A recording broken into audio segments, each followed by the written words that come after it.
সাধারণ মানুষের সাথে সাথে সাংবাদিকদের মৃত্যুর মিছিল লম্বা হচ্ছে গাজায়। ইসরায়েলের নির্মমতার চিত্র যারা তুলে ধরেন তাদের জীবনও বুলেটের আঘাতে ছিন্ন ভিন্ন হয়ে যাচ্ছে প্রতিনিয়ত।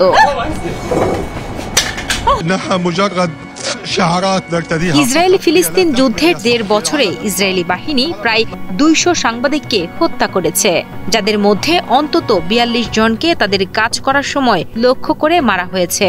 এমন তথ্য জানিয়েছেন ২ মে তারিখে প্রকাশিত রিপোর্টার্স উইদাউট বর্ডার্স তাদের ২০২৫ সালের ওয়ার্ল্ড প্রেস ফ্রিডম ইন্ডেক্সে। রিপোর্টার্স উইদাউট বর্ডার্স তাদের প্রতিবেদনে জানিয়েছে, হামাস ও ইসলামিক জিহাদ ইসরায়েলের সাথে সহযোগিতার সন্দেহে সাংবাদিকদের কাজে বাধা দিচ্ছে। এছাড়া ফিলিস্তিন কর্তৃপক্ষ থেকে নেওয়া একটি সাইবার অপরাধ আইন মত প্রকাশ ও সংবাদের স্বাধীনতাকে সীমিত করেছে। সবশেষ সূচক ফিলিস্তিনের প্রেস স্বাধীনতার অবস্থান ১৬৩তম, যা ২০২৪ সালের তুলনায় ৬ ধাপ নিচে নেমে গেছে।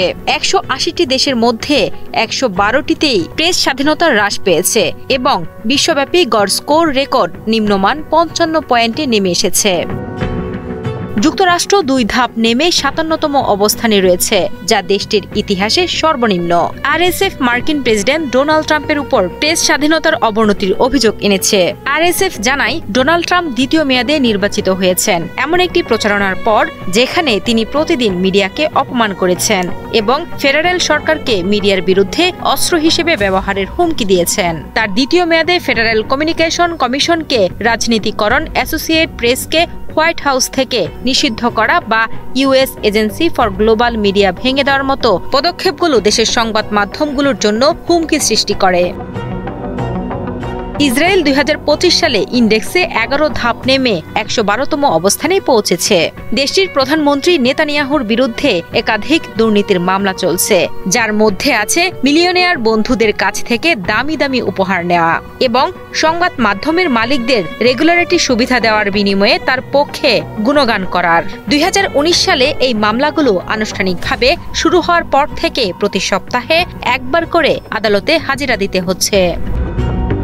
২০২৪ সালে যোগাযোগ মন্ত্রী নেতানিয়াহুর সমালোচনাকারী কয়েকটি সংবাদপত্রের মধ্যে হারাজকে বয়কট করার আহ্বান জানান, যারা গাজায় বেসামরিক নাগরিক হত্যার মতো নেতানিয়াহুর নীতি সমালোচনা করে, এমন একটি বিষয় যা মূলত দমন করা হয়। সূচকে সর্বনিম্নে রয়েছে ইরিত্রিয়া, যার ঠিক উপরে উত্তর কোরিয়া ও চীন। প্রেস স্বাধীনতার শীর্ষে রয়েছে নরওয়ে, এরপর এস্তোনিয়া, নেদারল্যান্ডস ও সুইডেন। ২০২৫ সালের ইন্ডেক্সে ৩৩.৭১ পয়েন্ট নিয়ে ১৮০টি দেশের মধ্যে বাংলাদেশের অবস্থান ১৪৯তম, যা ২০২৪ সালে ২৭.৬৪ পয়েন্ট নিয়ে ১৬৫তম অবস্থানে ছিল।